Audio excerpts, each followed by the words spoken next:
Assalamualaikum warahmatullahi wabarakatuh.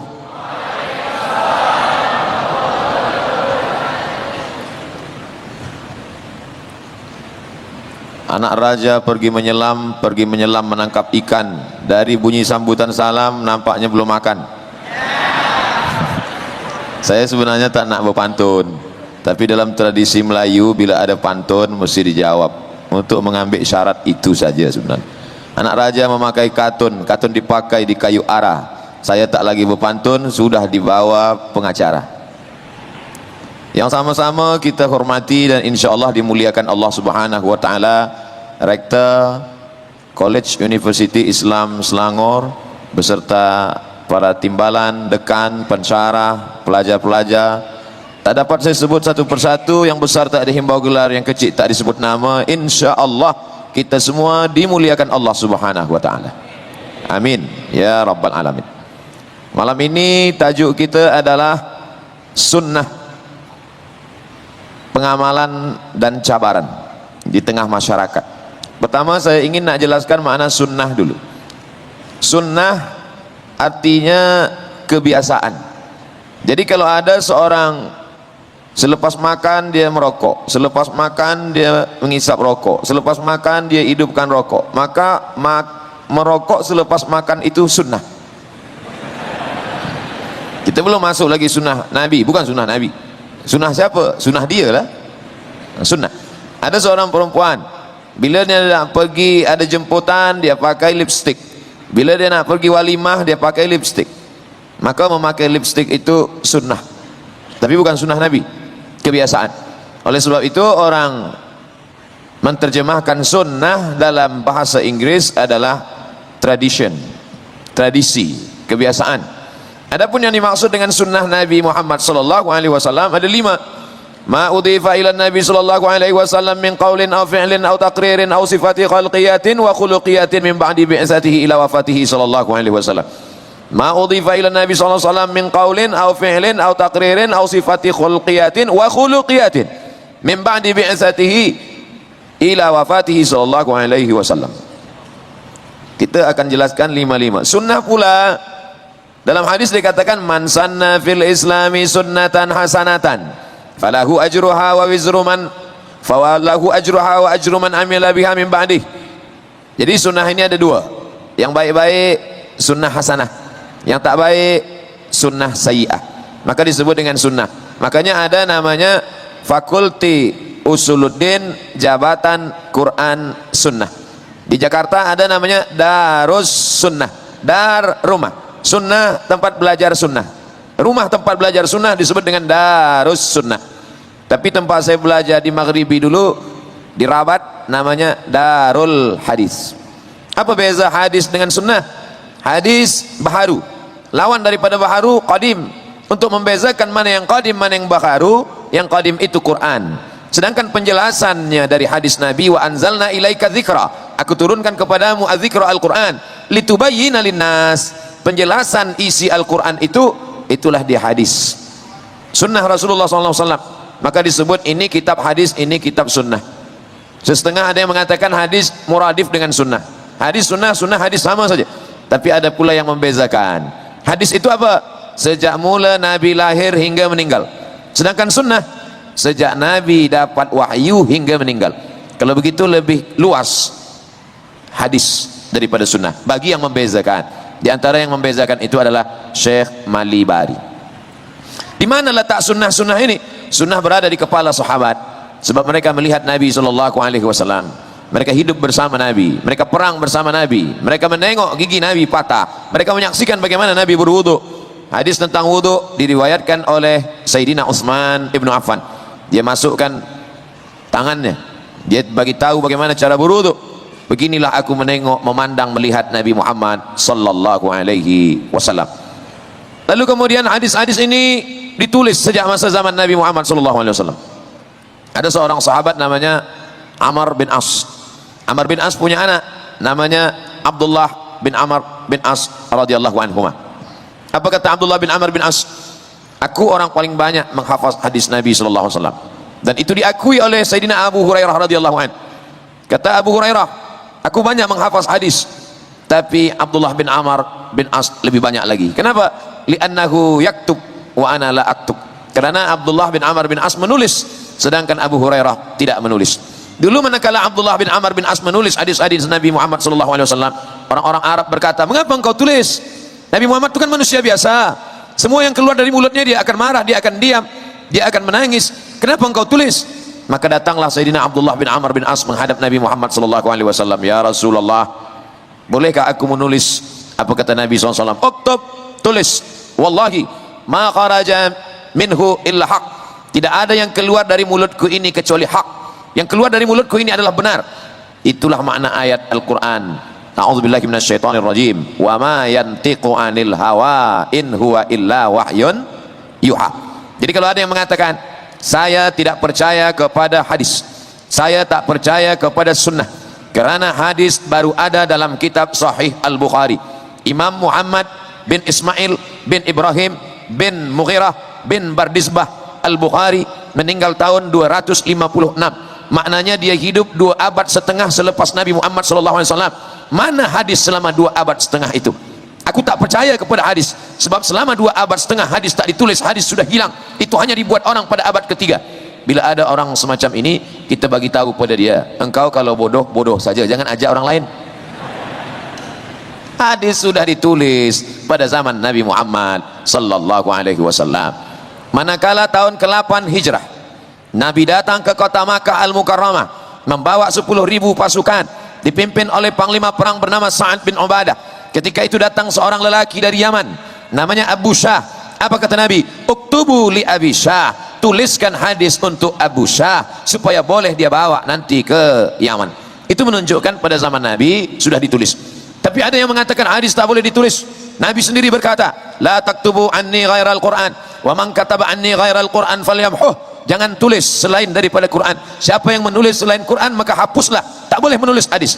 Fahami dengan baik. Kenapa dia izinkan pada Abdullah bin Amr bin As? Kenapa dia suruh tulis untuk Abu Syah? Kenapa tiba-tiba dia mengatakan tak boleh menulis? Maka ulama mengkaji. Rupanya Nabi melarang menulis hadis 1 safhah, 1 page, 1 muka surat bersatu antara hadis dengan Al-Quran.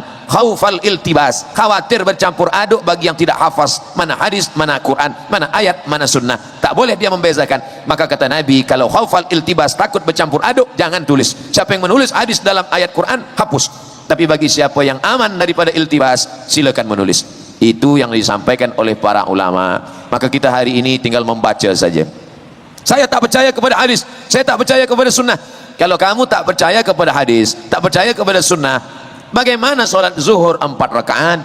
Apa ada dalam Al-Quran itu? Ya ayyuhalladzina amanu sallu zuhra 4 rakaatin adaan makmuman lillahi ta'ala. Mana ada? Apa ada dalam Quran itu tawaf 7 putaran diawali dari Hajar Aswad?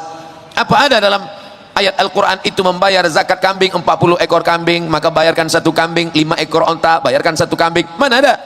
Lalu di mana penjelasan? Wa aqimus shalah alladzina yuqimuna shalah, aqimis shalah. Bagaimana cara salat? Sallu kama raaitumuni usalli. Salatlah kamu bagaimana aku salat. Adapun ayat Al-Quran berkata wa atimul hajja, sempurnakan haji wal umrata, ibadah umrah lillah. Bagaimana cara melaksanakan haji dan umrah?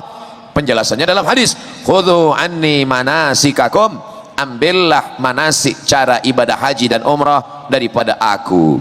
Oleh sebab itu, orang yang ingkar sunnah, ingkar hadis, sesungguhnya mereka adalah ingkar Al-Quran. Kenapa demikian?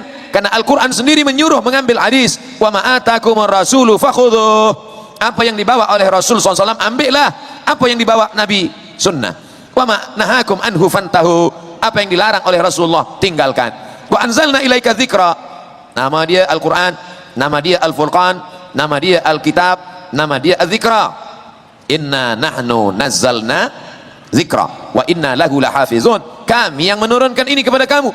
Maka Allah yang menurunkan Al-Quran litubayyina linnas. Setelah kami turunkan Al-Quran, engkau menjelaskan isi-isinya. Datanglah sahabat bertanya, yas'alunaka 'anil khamri wal maisir, yas'alunaka 'anil yatama, yas'alunaka madza yunfiqun, yas'alunaka 'anil ahillah, yas'alunaka 'anil mahid, wa idza sa'alaka 'ibadi anni fa inni qarib. Ada dialog antara Nabi dengan sahabat. Nabi menjelaskan. Dari mana kita tahu hadis tentang cara mandi? Kalau bukan hadis riwayat Aisyah. Bagaimana kita tahu cara Nabi berwudu? Kalau bukan salah satunya hadis Sayyidina Abbas, Sayyidina Utsman bin Affan. Bagaimana kita tahu cara Nabi beribadah salat kalau bukan dari hadis-hadis yang disusun oleh para ulama? Begitulah mereka melihat. Bahkan bagaimana cara Nabi melaksanakan ibadah-ibadah tertentu itu diriwayatkan oleh para sahabat, dari sahabat ke tabi'in, dari tabi'in ke tabi'in, dari tabi'in kepada imam mazhab, sampailah kepada yang menulis kutubus sittah. Senang saja menghafaz 2 sahih 4 sunan, 2 sahih 4 sunan, 2 sahih, sahih Bukhari, sahih Muslim, 4 sunan. Mudah cara menghafaznya, awal Abu, ujung Ibnu, Abu Daud, Ibnu Majah. Antara Abu Daud dan Ibnu Majah, Nasai dan Tirmidzi. Sebab nampaknya simpel saja, tapi kita mesti ajarkan pada penuntut-penuntut, pelajar-pelajar, mahasiswa-mahasiswi kita bagaimana cara menghafaznya. 2 sahih 4 sunan, sahih Bukhari, sahih Muslim, 4 sunan, yang awal Abu, yang akhir Ibnu, Abu Daud, Ibnu Majah, Sunan Nasai, Sunan Tirmidzi. Kenapa mereka menulis ini semua? Bermimpilah Imam Al-Bukhari pada suatu malam. Dalam mimpi itu nampak dia sedang memukulkan kipas kepada lalat. Nampaknya lalat dia pukulkan, dia pukul lalat dengan kipas. Lalu dia tanya kepada gurunya, wahai tuan guru, ya, aku bermimpi, apa yang kau lihat dalam mimpimu? Aku melihat aku sedang memandang, aku menghalau lalat. Kata guru dia, engkau sedang membersihkan hadis-hadis Rasulullah SAW daripada hadis-hadis palsu. Dari mana kita tahu hadis ini palsu? Maka yang mengasaskan pertama kali syarat rukun hadis sahih disusun oleh Imam Al-Bukhari. Tapi Imam Bukhari tak ada berkata ini syarat hadis sahih, tak ada. Ulama-ulama yang menyusun belakangan, ittisalus sanad. Apa itu hadis sahih? Mattasala sanaduhu biriwayatil adli dhabit anil adli dhabit ila muntahahu wa salima minas syuzuz wal ilal. Hadis sahih adalah syarat pertama ittisalus sanad, sanadnya mesti bersambung. Yang kedua adalah rawi, rawinya mesti adil. Yang ketiga dhabtur rawi, rawinya mesti punya ingatan yang kuat. Yang keempat salamatun minas syuzuz, tak boleh ada syaz. Apa itu syaz? Mukhalafatus thiqah liman huwa awsaq minhu. Ada rawi yang thiqah, tapi ada rawi yang lebih thiqah, tak boleh mukhalafah. Kalau dia mukhalafah maka dia syaz. Yang keenam, yang kelima, minal illah, tak boleh ada illat. Sababun khafiyun yaqdah fi sihhatil hadis. Ada sebab kecil saja.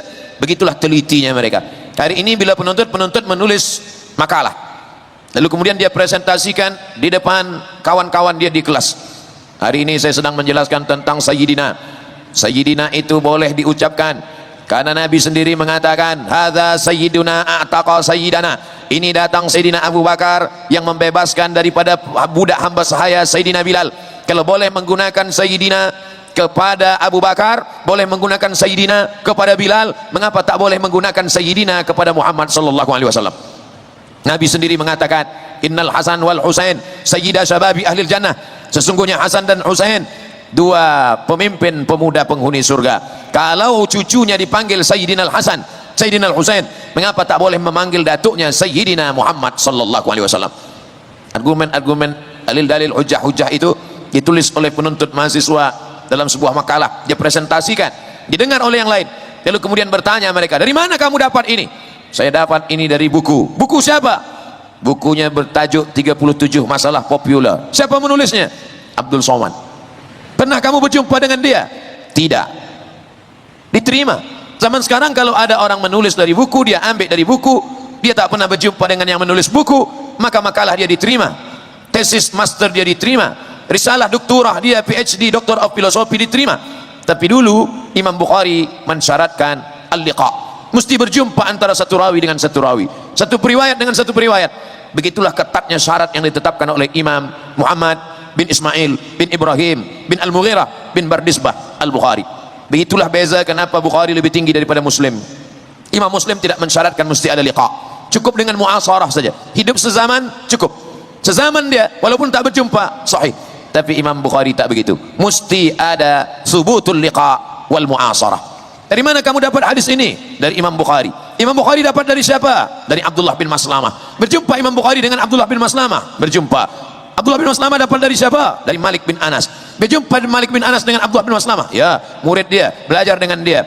Imam Malik bin Anas dapat dari siapa? Dari Abu Zinad. Abu Zinad dapat dari siapa? Dari Al-A'raj. A'raj dapat dari siapa? Dari Abu Hurairah. Abu Hurairah dapat dari siapa? Dari Nabi Muhammad. Berjumpa Abu Hurairah dengan Nabi. Ya, dia Islam tahun ke-7, 3 tahun dia bersahabat dengan Nabi, makan dengan Nabi, ikut dengan Nabi. Man bassata ridaahu, siapa yang membentangkan sorbannya sampai aku menyampaikan hadisku ini, fala yansa ma sami'a minni abada, maka dia tidak akan lupa apa yang dia dengar dariku selamanya. Maka sahabat yang pertama membentangkan sorbannya adalah Sayyidina Abu Hurairah radhiyallahu an. Duduk Nabi menyampaikan hadis-hadisnya. Selepas Nabi menyampaikan hadis, lalu datang Abu Hurairah menggulung sorban itu. Maka apa kata Abu Hurairah? Sejak saat itu aku tak pernah lupa apa yang aku dengar dari baginda Nabi Muhammad sallallahu alaihi wasallam. Semuanya berjumpa, mendengarkan, mengambil hadis. Maka pertemuan antara satu rawi dengan rawi, subutul liqa wal mu'asarah, barulah hadis itu disebut dengan hadis sahih. Oleh sebab itu, syarat ini adalah ilmu yang paling tua. Sampai hari ini tidak ada keilmuan yang paling otentik, yang paling original, yang paling kuat argumennya kecuali ilmu hadis. Mengapa begitu? Sebab saya jawabatan hadis. Yang lain berkata mungkin ilmu usul fiqh, yang lain mengatakan mungkin ilmu tafsir.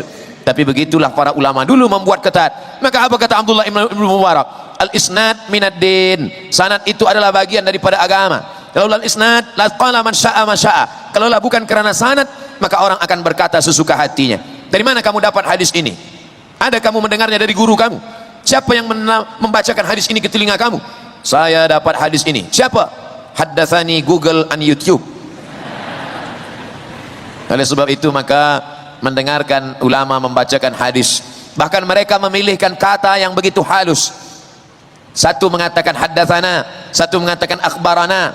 Makanya kalau ada orang yang boleh, pandai, mahir berbahasa Arab, dia terjemahkan kitab hadis, tapi dia tak mengerti istilah-istilah dalam ilmu hadis, maka dia mungkin terkeliru dan tersalah. Bahasa Arab dia mantap, dia terjemahkan haddatsana, telah menceritakan kepada kami. Karena dia ambil kamus, dia tengok haddatsa yuhaddisu, menceritakan. Akhbarana, telah mengkabarkan kepada kami, telah memberitakan kepada kami. Karena dia tengok kamus, akhbara yukhbiru ikhbaran, akhbarana, telah mengkabarkan kepada kami. Padahal apa kata Imam Muhammad bin Idris Asy-Syafi'i? Idza qara'a 'alaika faqul haddatsana wa idza qara'ta 'alaihi faqul akhbarana. Idza qara'a 'alaika faqul haddatsana. Kalau gurumu membacakan hadis kepadamu, maka kamu meriwayatkannya haddatsana. Wa idza qara'ta 'alaihi, kalau kamu yang membacakan hadis, gurumu mengangguk mengiyakan, maka kamu meriwayatkannya akhbarana. Sekarang saya bacakan satu hadis. Ini sahabi al-jalil dari sahabat Nabi yang mulia, Abdullah bin Amr bin As. Qala Rasulullah sallallahu alaihi wasallam, ar-rahimuna yarhamuhumur rahman, irhamu man fil ardi yarhamukum man fis sama. Saya membacakan, penuntut mendengar, maka manakala meriwayatkannya, maka katakanlah haddatsana Abdus Samad. Tapi bila penuntut membaca, Abdul Samad mendengar, penuntut membacakan kitab, ani sahabi al-jalil Abdullah bin Amr bin As an Nabi sallallahu alaihi wasallam yang qala Rasulullah sallallahu alaihi wasallam, ar-rahimuna yarhamuhumur rahman, irhamu man fil ardi yarhamukum man fis sama. Gurunya diam mendengar, maka saat itu murid penuntut meriwayatkan hadis dengan berkata akhbarana Abdul Samad. Sampai pada memilih kata haddatsana dan akhbarana pun ada rahasia-rahasia di balik itu. Itulah mengapa ilmu itu disebut dengan ilmu mustalahul hadis. Dia disebut juga dengan ulumul hadis. Kenapa disebut ulum? Kenapa tidak ilmul hadis?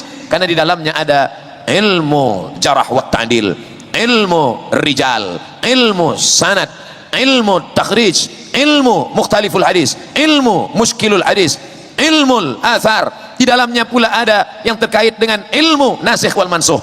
Karena banyak ilmu-ilmu di dalamnya, maka disebut dia dengan ulumul hadis. Dia disebut juga dengan ilmu mustalah. Kenapa mustalah? Karena di dalamnya bukan lughatan, tapi yang dipakai adalah istilahan. Hasan, baik, tapi hasan dalam ilmu hadis bukan baik. Hadza hadisun hasan.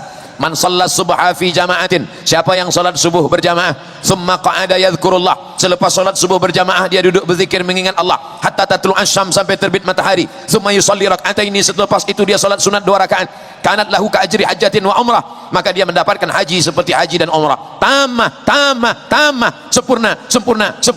Apa kata Imam Abu Isa At-Tirmidzi dalam kitab Jami' At-Tirmidzi, populer juga dengan nama Sunan At-Tirmidzi? Hadza hadisun hasan.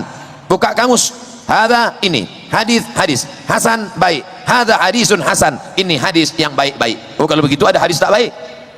Padahal yang dimaksud adalah beza antara sahih dengan hasan tipis saja, sikit saja. Kalau sahih cukup 5 syarat, ada sanad, rawi adil, rawi dhabit kuat ingatan, tidak ada syaz, tidak ada illat. Hadis hasan pun juga sama, sanad bersambung, rawinya adil, rawinya dhabit, tidak ada syaz, tidak ada illat. Di mana bezanya?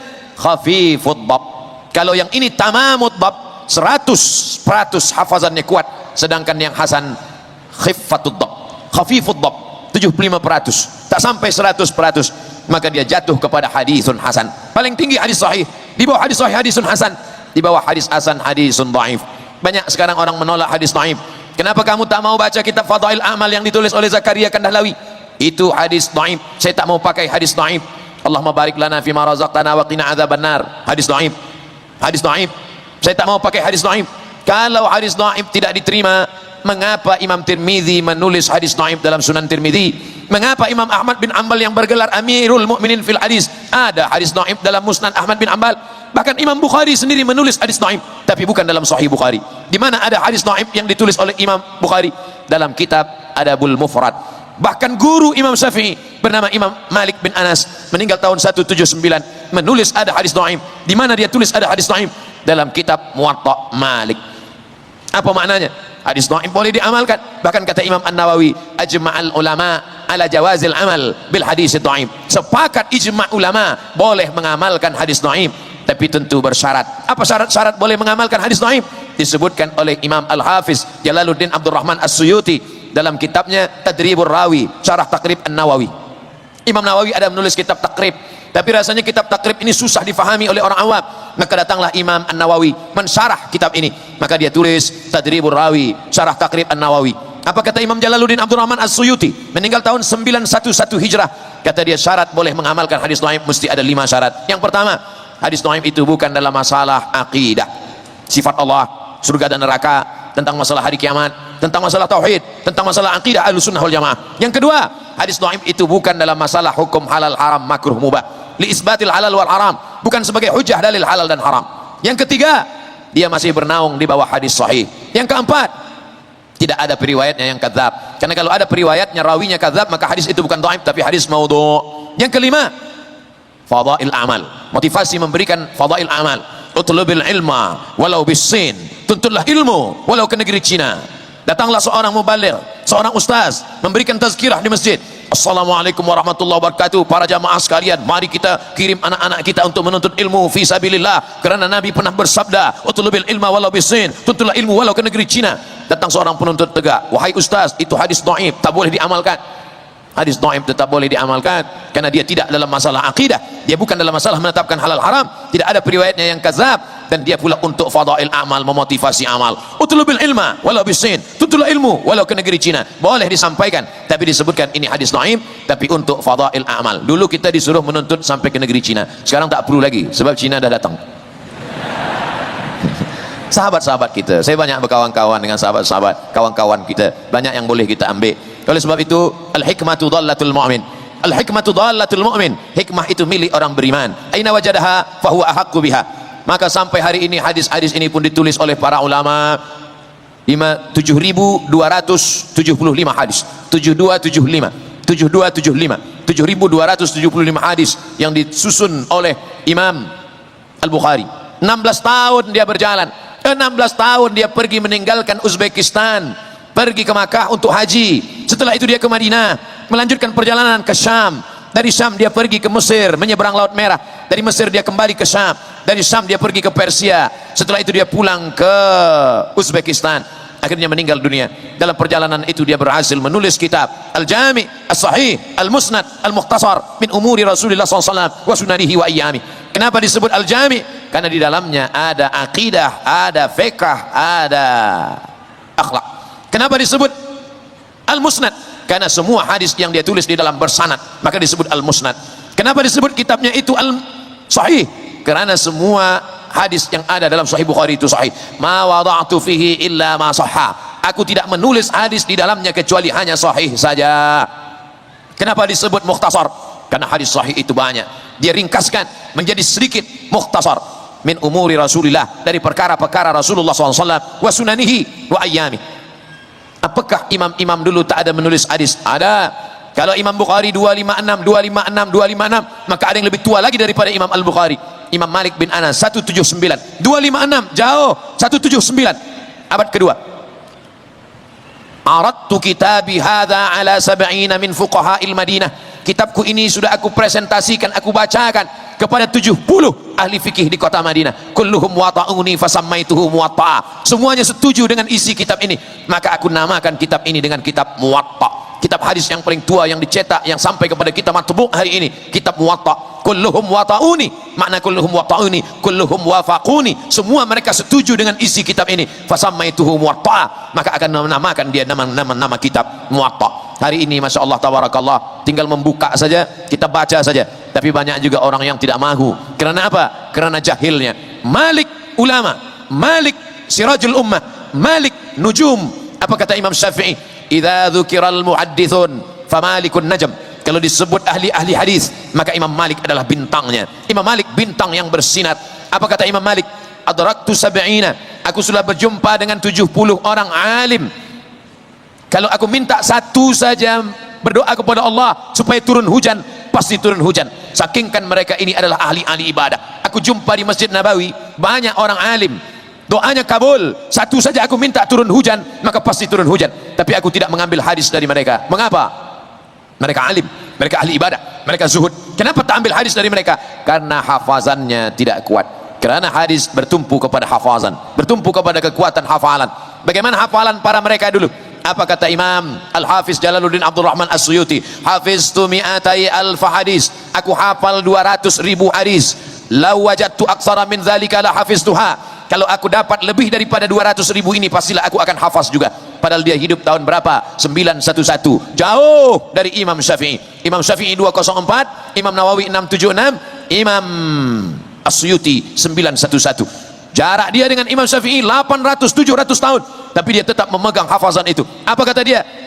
Hafiztu mi'atai alfa hadis, aku hafaz 200.000. La wajadtu min dzalika la hafiztuha. Kalau aku dapat lebih banyak daripada ini, pasti aku akan hafaz juga. Bagaimana orang zaman sekarang boleh menyombongkan diri? Kalau Suyuti itu ulama, saya juga ulama. Kalau Suyuti makan, saya juga makan. Kalau Suyuti minum, saya juga minum. Kalau Suyuti tidur, saya juga tidur. Suyuti manusia, saya manusia. Mengapa saya mesti belajar kepada dia? Hafazan dia kuat. Hafazan kita sekarang, baca sanad hilang matan, baca matan hilang sanad. Mereka dulu al ilmu fis sudur, ilmu di dada. Kita sekarang al ilmu fil laptop. Lobet, hilang hafaz. Oleh sebab itu, jangan pernah menyombongkan diri. Taraktu fikum amraini, aku tinggalkan pada kamu tak banyak, 2 perkara saja. In tamassaktum bihima, kalau kamu pegang yang 2 ini, lan tadillu abada, maka kamu tidak akan sesat untuk selamanya. Kitabullah, Al-Quran, wa sunnati, sunnah Rasulullah sallallahu alaihi wasallam. Tak faham Quran, tak faham sunnah, kemana kita pergi? Al-Quran sudah memberikan tuntunan. Fas'alu ahla dzikri, bertanya kepada para ulama, in kuntum la ta'lamun, kalau kamu tidak tahu. Hari ini banyak orang yang begitu mudah berkata, mari kita kembali ke Quran, mari kita kembali ke sunnah, tanpa bertanya kepada para ulama. Siapa kita yang sanggup kembali kepada Al-Quran dan sunnah tanpa bertanya kepada para ulama? Alhamdulillah, College University Islam Selangor menghadirkan para ulama-ulama. Datanglah kemari Syekh Muhammad Said Ramadan Al-Buti, datanglah kemari Syekh Mustafa Al-Bugha, datanglah kemari para masyayikh besar, para ulama-ulama yang agung, yang hebat, yang berilmu, yang Masya Allah tabarakallah. Hari ini kesempatan yang luar biasa, maka segeralah daftarkan diri Anda ke College University Islam Selangor. Lama juga kita baru boleh iklan. Tadi saya mulai pukul 9 suku, 9.15. Sekarang saya sudah bicara tentang sejarah sunnah ini lebih kurang 35 menit. Sunnah, sejarah sunnah, ulama-ulama sunnah. Sekarang bagaimana pengamalannya di tengah masyarakat? Kata Nabi SAW, alaikum bisunnati, hendaklah kamu mengamalkan sunnahku, wa sunnatil khulafa'ir rasyidin al-mahdiyyin min ba'di, sunnah para khulafa' rasyidin sesudah aku. Addu 'alaiha bin nawajiz, gigit pakai gigi geraham. Kalau kamu memegang sunnah jangan pegang pakai tangan, karena kalau pakai tangan boleh lepas. Gigit pakai gigi geraham. Bagaimana menggigit pakai gigi geraham? Gigitlah. Gigit. Petir menyambar tak akan lepas. Jalan dengan tangan, lepas. Dengan tangan, lepas. Tapi kalau sudah digigit, addu 'alaiha bin nawajid. Makna gigit dengan kuat, pegang dengan kuat ini maksudnya peganglah sunnah, peganglah hadis. Sekarang banyak juga orang pegang kuat, yang dipegangnya kuat duit hingga tak keluar masuk ke kota. Peganglah dengan kuat. Yang saya maksudkan dengan sunnah-sunnah Rasulullah itu terbagi kepada 2. Yang pertama sunnah yang zahir, yang tampak di mata. Yang kedua adalah sunnah yang maknawi. Yang satu sunnah yang nampak di mata zahir, yang satu sunnah ma'nawi. Adapun sunnah yang zahir ini tidak semuanya wajib, tapi dilaksanakan baik. Nabi SAW pakai jubah, malam ini yang pakai jubah baik. Nabi SAW pakai imamah sorban. Maka kalau ada kawan kita, jiran kita, penuntut yang pakai sorban, pakai imamah, baik. Nabi Muhammad itu rambutnya ditutup, pertama pakai qolan suah, selepas dia qolan suah dia pakai imamah, selepas pakai imamah dia pakai lagi burdah, dia pakai lagi ghutrah, dia pakai lagi kain penutup, atau disebut juga dengan toilasan. Kain yang ditutupkan di atas itu toilasan, kain yang menutup badan burdah. Burdatul Rasulullah SAW. Jadi kalau ada ulama, tok guru, tuan syekh yang memakai itu, dia pakai qolan suah, selepas itu dia lilitkan imamah, selepas itu dia tutup pakai toilasan, sunnah, baik. Kenapa Ustaz tak pakai? Panas. Tapi kita tak boleh ejek, kita tak boleh ejek. Selama dulu kami waktu belajar di Maghribi, kami pakai. Waktu pergi umroh kemarin, saya pakai qolan suah, saya pakai imamah, saya pakai kain penutup, sebab waktu itu sejuk. Tapi saya tak salahkan orang yang menggunakan itu. Kenapa? Karena dia ikut sunnah Rasulullah SAW. Tapi Nabi tak ada wajibkan. Tidak semua perbuatan Nabi itu wajib. Kalaulah memakai jubah itu wajib, lawan dari wajib haram. Pakai sunnah wajib. Rektor pakai sunnah wajib. Pakai jubah wajib. Kalau pakai jubah wajib berarti pakai batik haram. Karena lawan dari kata wajib adalah haram.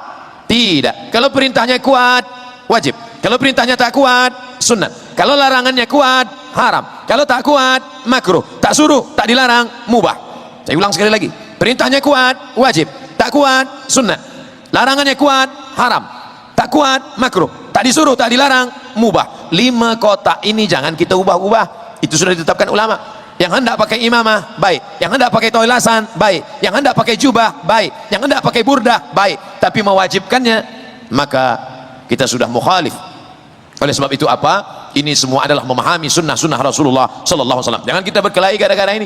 Kita berkelahi hanya kerana pakaian, nanti orang sudah masuk melalui perkelahian kita. Kata Nabi SAW, sawus sufuf, luruskan saf. Saf kita mesti lurus. Sebab kalau ada saf kita yang renggang, ada saf kita yang jarang, di situ musuh akan masuk. Filosofi lurusnya saf sebelum sholat, maknanya apa? Luruskan saf, kata Nabi.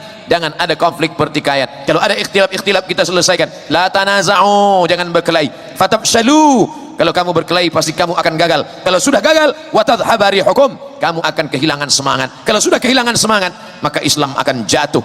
Di mana kita bisa membezakan mana hadis Nabi yang sunat, mana hadis Nabi yang wajib, mana hadis Nabi yang fardu, mana hadis Nabi yang sunat muakkad. Ini hadisnya sama, Sahih Bukhari, Sahih Muslim, Sunan Tirmidzi, Sunan Nasai, Sunan Abi Daud, Sunan Ibnu Majah. Dari mana kita boleh membezakan? Ini hadisnya wajib, ini hadisnya fardu, ini hadisnya sunat muakkad, ini hadisnya sunat, ini hadisnya rukun, ini hadisnya maka mempelajari ilmu usul fiqh. Kalau orang hanya belajar hadis saja, tidak memahami mendalami ilmu usul fiqh, maka dia tidak tahu membezakan mana taqyidul am, mana takhsisul am, mana taqyidul mutlak, mana hadis yang am, mana hadis yang khas, mana taqyidul takhsisul am, mana taqyidul mutlak, mana yang muqayyad, mana yang mutlak. Apa kata Imam Ahmad bin Hanbal? Kami menghafaz hadis di Baghdad. Di kota Baghdad kami menghafaz hadis, tapi kami tak boleh membezakan mana yang taqyidul mutlak, mana yang takhsisul am, sampai datang Muhammad bin Idris Asy-Syafi'i. Karena yang pertama kali menyusun usul fiqh adalah Imam Asy-Syafi'i. Dia punya murid namanya Rabi' Al-Muradi. Dia panggil Rabi', "Ta'al ya Rabi', Rabi' datang kemari." Imam Rabi' pun datang. "Uktub ar-risalah." Ar-risalah surat. Tulis surat wahai Rabi'. Rabi' pun mengambil pena, dia ambil kertas, dia tulis ar-risalah. Imam Syafi'i bicara, dia tulis. Maka jadilah satu kitab. Itulah dia kitab ar-risalah, kitab usul fiqh yang paling tua di dunia. Ar-risalah dari mulut Imam Syafi'i ditulis oleh Imam Rabi' Al-Muradi. 300 muka surat. Hari ini kita menulis 300 muka surat bertahun-tahun. Copy paste. Wasta'inu bil Google wal YouTube. Masya Allah, tabarakallah, begitu jauhnya ilmu kita dengan mereka. Siapa yang memahami kitab-kitab yang tua ini? Kitab Ar-Risalah umurnya sekarang berapa? 1200 tahun. Kitab Ar-Risalah umurnya 1200 tahun. Coba cari kitab novel bahasa Melayu yang umurnya 200 tahun. Ada yang faham? Jangankan untuk membaca kitab Ar-Risalah yang bahasa Arab dengan nahwu sharaf yang tinggi, dengan balaghah, ma'ani, badi' dan bayannya. Jangankan untuk memahami kitab Ar-Risalah, memahami kitab tenggelamnya kapal Van der Wijk ayat-ayat cinta dan ketika cinta bertasbih pun banyak ikhtilaf. Padahal bahasa Indonesia, bahasa Melayu, bahasa kita, apalagi memahami kitab. Oleh sebab itu, ini adalah memahami Quran, memahami sunnah, memahami usul fiqh, memahami fiqh, memahami qawaidul fiqh. Satu-satunya jalan adalah, kuncinya adalah melalui bahasa Arab. Hari ini orang menggalakkan bahasa Inggris. Baik, tak salah. Saya juga tak bersetuju kalau ada orang melarang, jangan belajar bahasa Inggris. Belajarlah bahasa Arab, Quran bahasa Arab, hadis bahasa Arab, Nabi orang Arab. Kita mesti belajar bahasa Arab, jangan belajar bahasa Inggris. Bahasa Inggris bahasanya orang munafik, tak sesuai antara tulisan dengan bacaan. Oh, tak betul. Ini dhalla wa adalla, sesat menyesatkan.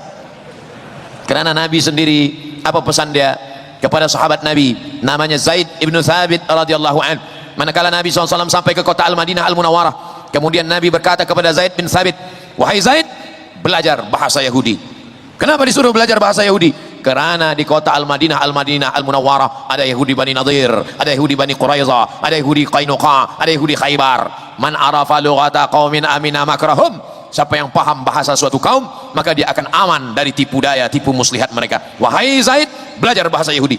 Zaid bin Thabit belajar bahasa Yahudi. Ta'allamtuhu wa hadaqtuhu. Aku belajar, aku paham, aku dalami sepaham-pahamnya. Berapa lama? Nisfa syahrin, setengah bulan. Setengah bulan dia belajar bahasa Yahudi. Coba kita belajar bahasa Yahudi agak setengah bulan ini. Apa maknanya? Sedangkan bahasa Yahudi yang dilaknat Allah Bani Israel, yang jahat, yang dikatakan dalam Al-Quran, la tufsiduna fil ardi marrataini, kamu akan buat kerusakan di atas muka bumi 2 kali. Tapi tetap disuruh belajar bahasanya. Silakan belajar bahasa Jepun, silakan belajar bahasa Mandarin, silakan belajar bahasa apapun, tapi bahasa Arab jangan tinggalkan. Kenapa? Karena dengan belajar bahasa Arab inilah kita akan memahami Al-Quran, memahami hadis, memahami sunnah, memahami fiqh, memahami usul fiqh. Pintu itu semua adalah bahasa Arab. Di mana belajar bahasa Arab? Ambillah di College University Islam Selangor. Masya Allah, tabarakallah. Sebenarnya kita belajar bahasa Arab ini tak susah-susah, betul. Sebab apa? Sebab banyak sekali bahasa Melayu itu diambil dari mufradat bahasa Arab. Bahasa Arab. Awak hadir tak esok? Hadir bahasa Arab. Hadara yahduru, hadir. Awak belajar di mana? Di jamiah bahasa Arab. Wakil bahasa Arab. Naib bahasa Arab. Banyak sekali bahasa Arab. Oleh sebab itu kalau ada orang Melayu yang susah belajar bahasa Arab, padahal bahasa Arab tiap-tiap hari dia katakan, solatnya pun bahasa Arab. Coba angkat tangan yang solat bahasa Melayu. Mana ada? Sebodoh-bodohnya, maaf kalau kasar, sebodoh-bodohnya orang Melayu, kalau sampai dia ke Makkah, andai dia tak paham bahasa Arab sekalipun, dia pakai usolli, dia pakai bahasa Arab, solat itu pun dia akan selamat di Makkah insyaAllah. Dia salah jalan balik dari Masjidil Haram, tak tahu mana jalan balik ke hotel, dia panggil saja polis. Ya polis, ta'al. Polis pun datang. SV kata polis, ada apa? Dia cukup katakan, ihdinas siratal, tunjukkan saya jalan balik ke hotel. Ihdinas siratal hotel, gitu. Tunjukkan saya balik jalan. Kata polis, awak duduk di lantai berapa? Awak duduk di aras berapa? Kata dia, aras berapa? Tunjukkan salasa raka'atin, lantai 3. Lantai 8 macam mana? Al-Maghrib wal Isya, lantai 8. Cuma kalau 20, 21 agak susah sikit. Baliklah ke bahasa sahabat kita, 21. Saudara yang dimuliakan Allah Subhanahu wa taala, artinya apa? Kenapa kita tidak pelajari bahasa Arab ini? Ada seorang orientalis, Oriental Timur, orientalis orang timur yang belajar tentang Islam, tentang Arab. Mereka belajar bahasa Arab. Coba cari nanti tulisan di Google, buka www.google.com, tulis di search, tulis di situ Rene Guénon, R-E-N-E-G-O-E-N-O-N, Rene Guénon, cara bacanya Rene Guino. Apa nampak tulisan situ? Rene Guénon belajar bahasa Arab di Al-Azhar University. Datang dia dari Europe, pergi ke Al-Azhar, belajar bahasa Arab, akhirnya dia pun masuk Islam. Dia rubah namanya menjadi Abdul Ilah. Rene Guénon jadi Abdul Ilah. Abdul Somad memang original Abdul Somad. Betapa mereka dulu mempelajari bahasa-bahasa ini. Bahkan mereka ada yang tidak masuk Islam, dia datang ke Al-Azhar, dia pakai jubah Azhar, dia pakai qalansuwa Azhar, dia belajar kepada masyayikh di Azhar, dia mengambil bahasa Arabnya. Siapa yang menulis kamus? Al-Mu'jam Al-Mufahras li Alfazil Hadis. kamus, indeks, ensiklopedia hadis, mencari hadis dalam 9 kitab: Sahih Bukhari, Sahih Muslim, Sunan Abi Daud, Sunan Nasai, Sunan Tirmidzi, Sunan Ibnu Majah, Muwatta Malik, Sunan Ad-Darimi, Musnad Ahmad bin Hanbal. Mencari hadis dalam 9 kitab. Siapa yang menulisnya? Aren Jan Wensing dalam kitab Al-Mu'jam Al-Mufahras li Al-Fazil Hadis. Dia kumpulkan orientalis, orang-orang Europe yang belajar tentang Islam, bahasa Arab. Berapa lama dia kaji 9 kitab ini? 40 tahun. Jadilah satu kitab kamus mencari hadis. Dulu kita buka hadis tak jumpa, tapi sejak ada kitab ini Al-Mu'jam Al-Mufahras li Al-Fazil Hadis dulu. Sekarang tak perlu lagi, sejak ada Maktabah Syamilah tinggal tulis saja dapat. Dulu buka Sahih Bukhari tak dapat, buka Sahih Muslim tak dapat, buka Sunan Tirmidzi tak dapat, buka Sunan Abi Daud tak dapat, buka Musnad Ahmad bin Hanbal tak dapat, hadis tak dapat, batuk dapat. Hari ini begitu mudahnya kita semua. Kalaulah dicek mata mereka, lebih banyak mata mereka melihat kitab-kitab hadis ini daripada mata kita. Oleh sebab itu kadang-kadang kita malu. Kita malu, padahal kita Islam, kita mengaku Muslim, hanifan musliman wa ma ana minal musyrikin. Mengapa kita tidak mencintai kitab-kitab hadis kita? Masalah mengikuti sunnah dalam bentuk fizikli, dalam bentuk pakaian, dalam bentuk badan Nabi, dalam bentuk fizikli Nabi, baik. Jangan salahkan orang. Berjanggut sunnah, Nabi berjanggut, jangan ejek orang. Saya nengok engkau pakai janggut ni macam teroris lah. Oh, tak boleh. Aku menengok engkau pakai janggut ni macam kambing lah.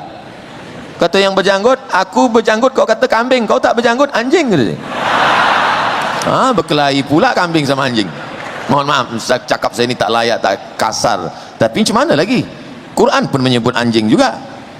Al-kalbu was-saidu tanah. Oleh sebab itu maka ini kita mestilah fahami ini dengan baik, sebab ada ikhtilaf ulama tentang memahaminya. Apa kata Nabi SAW?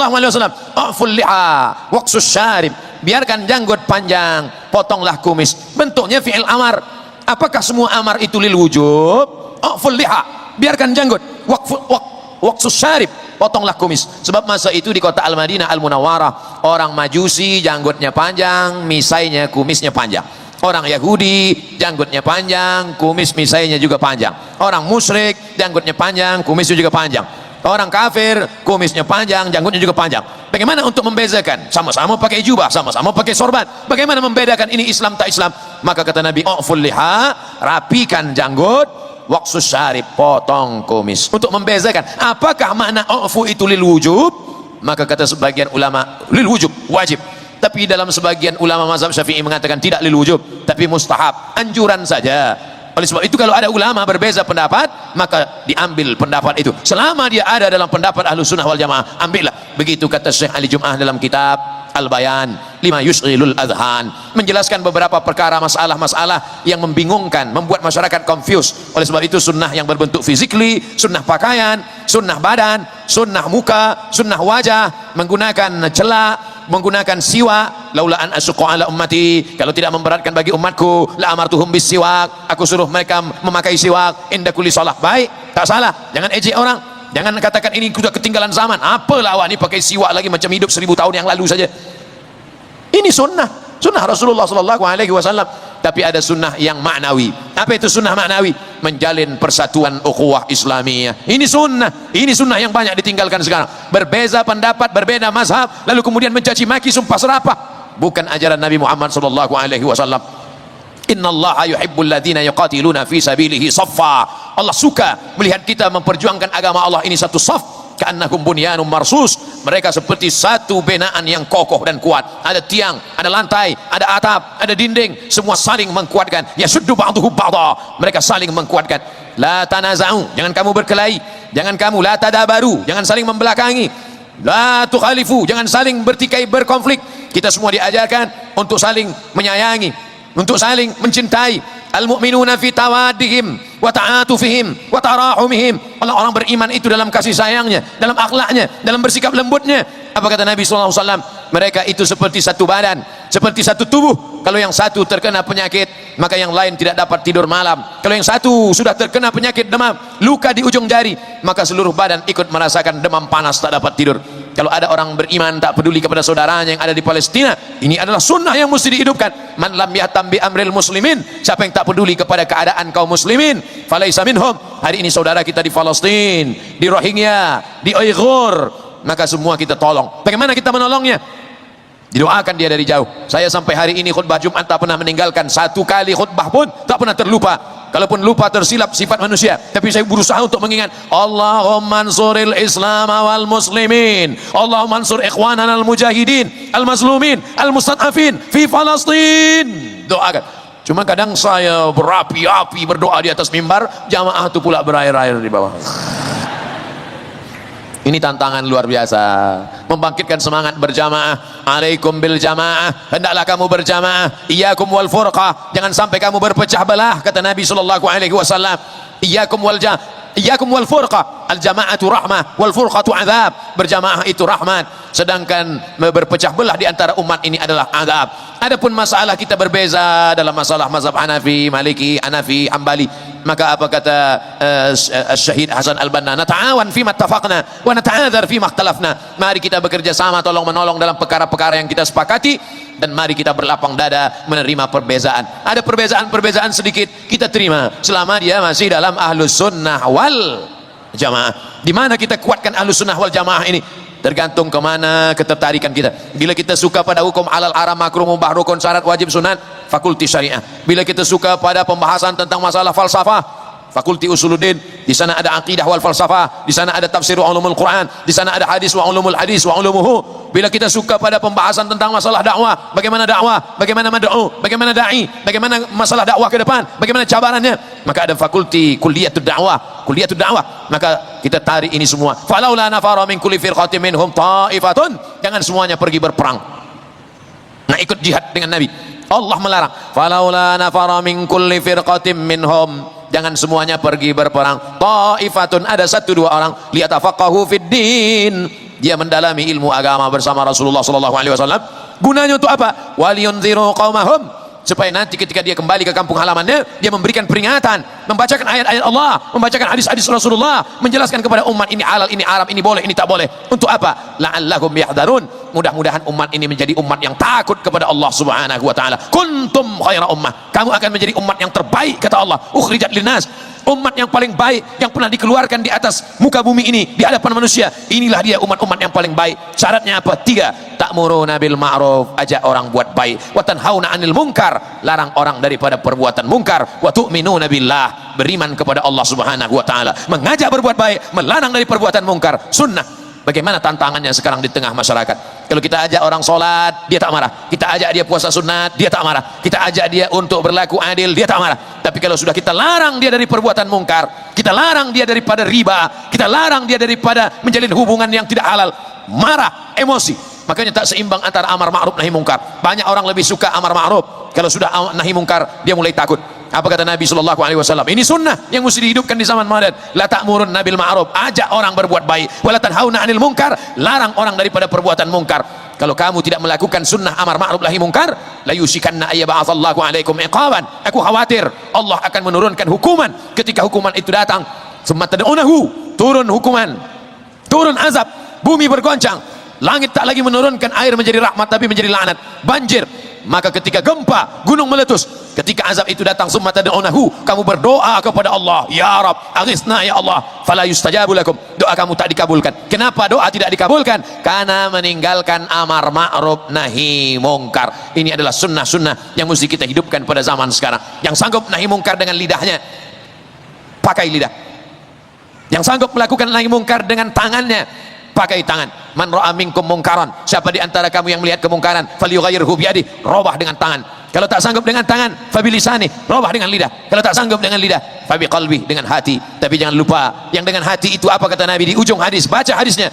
Wadzalika ad'aful iman, itulah dia selemah-lemah iman. Kenapa ketika kereta kita pilih yang paling kuat? Kenapa ketika rumah kita pilih yang paling kokoh? Kenapa ketika motorsikal kita pilih yang paling cepat? Tapi kenapa masalah iman kita pilih yang paling lemah? Wadzalika ad'aful iman. Kenapa kamu tak melaksanakan nahi mungkar? Yang penting saya jaga diri saya dah lah, selamat saya cukup lah. Oh, dakwah ini kalau hanya amar ma'ruf saja orang tak marah, nahi mungkar, larang yang mungkar, barulah orang marah. Kenapa Abdul Somad banyak bully, banyak haters?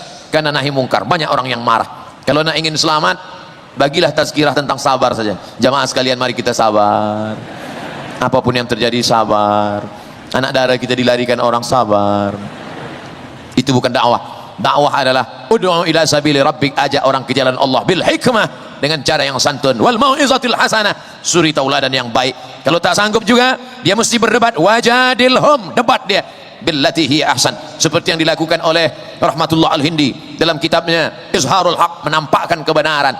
Maka ini semua adalah tanggung jawab kita bersama. Siapa itu orang-orang yang paling baik? Siapa orang yang paling baik? Bukan orang kaya. Siapa orang paling baik? Bukan orang yang punya kuasa. Siapa orang yang paling baik? Wa man ahsanu qawlan mimman da'a ila Allah wa amila salihah. Perbuatan yang paling baik adalah perbuatan yang mengajak ke jalan Allah Subhanahu wa taala. Yang ada di hadapan saya ini adalah penuntut-penuntut. Banyak orang yang khawatir, Ustaz Abdul Somad ceramah tazkirah jangan kuat-kuat betul, nanti kami khawatir Ustaz mati tiba-tiba. Abdul Somad tak takut mati. Kalau Abdul Somad mati, 1000 pengganti sudah siap di hadapan Abdul Somad. Betul? Takbir. Saya takbir ni nak jagakan yang mengantuk-ngantuk je. Sebab saya dah tazkirah 60 minit, dia dah tengok Ustaz tu bercabang 2 dah, Ustaz nampak.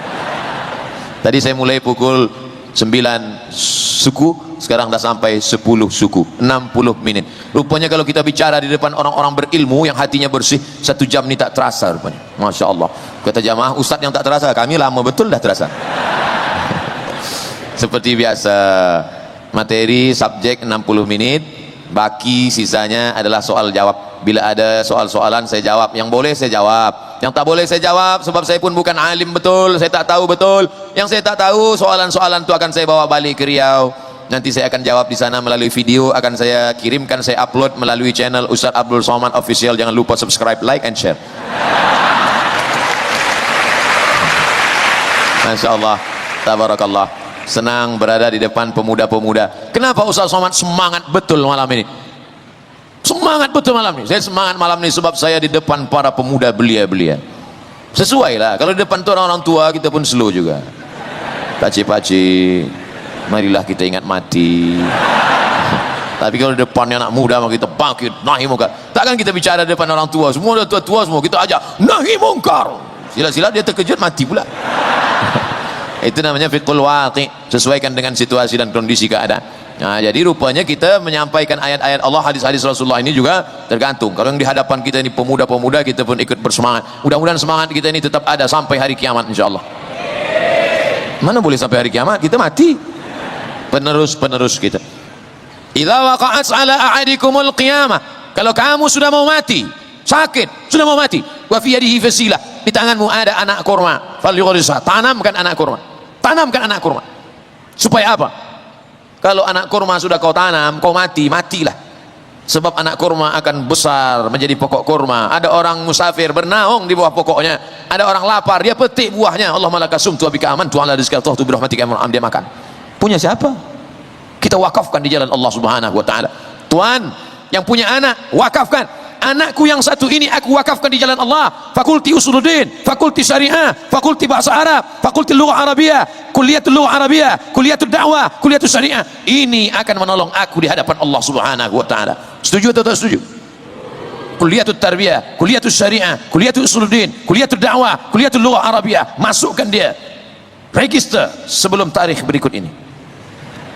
Itulah yang akan menolong di hadapan Allah Subhanahu wa taala. Banyak sekarang orang takut memasukkan anak-anaknya ke sekolah agama. Anak saya doktor, medikal, anak saya lawyer, anak saya businessman. Betul, tak salah. Tapi aku akan dapat dia menolong di hadapan Allah Subhanahu wa taala. 3 anak masuk ke bilik ICU, tak dapat berbuat apa-apa. Yang satu hanya menengok ayah terbaring macam menengok kucing. Yang satu lagi pula hanya menangis saja. Ayah. Yang satu lagi pula mengambil handphone, dia ambil gambar. Ayah aku sakit. Datang kawan dia komen, amin, amin, amin, amin, amin. Apa? Tak ada satu pun yang mentalkinkan ke telinga. Dia tak tahu. Dia tak tahu bagaimana caranya. Mengatur ekonomi dia hebat, tapi mengatur jenazah dia tak pandai. Oleh sebab itu maka ini agama. Kalau Allah ingin baik pada seorang hamba, dia dalamkan ilmu agamanya. May yuridillahu bihi khairan. Kalau Allah ingin orang ini baik, yufaqihu fid din. Allah dalamkan ilmu agamanya. Makanya doa Nabi kepada Sayyidina Abdullah ibnu Abbas radhiyallahu anhuma, apa kata Nabi? Allahumma faqihu fid din wa 'allimhu ta'wil. Dalamkan ilmu agamanya, ajarkan dia pemahaman yang benar tentang Quran dan Sunnah. InsyaAllah alumni daripada kuis ini akan menjadi orang-orang yang dalam agamanya, dan mereka inilah yang akan melaksanakan amar ma'ruf nahi mungkar, sehingga negeri ini akan tetap menjadi negeri baldatun thayyibatun wa rabbun ghafur. Sebenarnya tepuk tangan ini dalam hadis ada juga at-tasfiqu lin nisa, tepuk tangan untuk perempuan. Bila tepuk tangan untuk perempuan? Dalam sembahyang. Kalau laki-laki subhanallah, kalau perempuan tepuk tangan. Dulu kami masa di kelas begitu, kami tepuk tangan, kata Syekh at-tasfiqu lin nisa. Lepas itu kami tak tepuk tangan lagi. Mak, bukan saya larang tepuk tangan, boleh. Kita nak sebutkan hadis-hadis terkait dengan perbuatan kita saja. Nanti bila nak tepuk tanganlah, tak apa-apa. Asal jangan dalam masjid saja. At-tasfiqu lin nisa. Itulah yang boleh saya sampaikan pada malam ini. Ada soalan akan saya jawab. Tak ada soalan, kita tutup, kita pun balik cepat tidur supaya saat tahajud malam. Cepat tidur itu sunnah. Tak boleh bicara lama-lama selepas solat isya, kecuali bicara agama. Sebab apa? Sebab mudah senang jaga malam untuk melaksanakan tahajud. Hidupkan lagi sunnah-sunnah, menghidupkan malam-malam supaya kita diridhai Allah Subhanahu wa taala.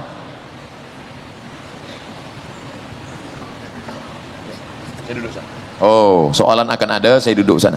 Sebab lama-lama tegak ini nanti mungkin pengerusi dah menengok saya ni, ustaz ni tak boleh lama-lama tegak. Muka dia dah pucat, darah dia turun ke kaki.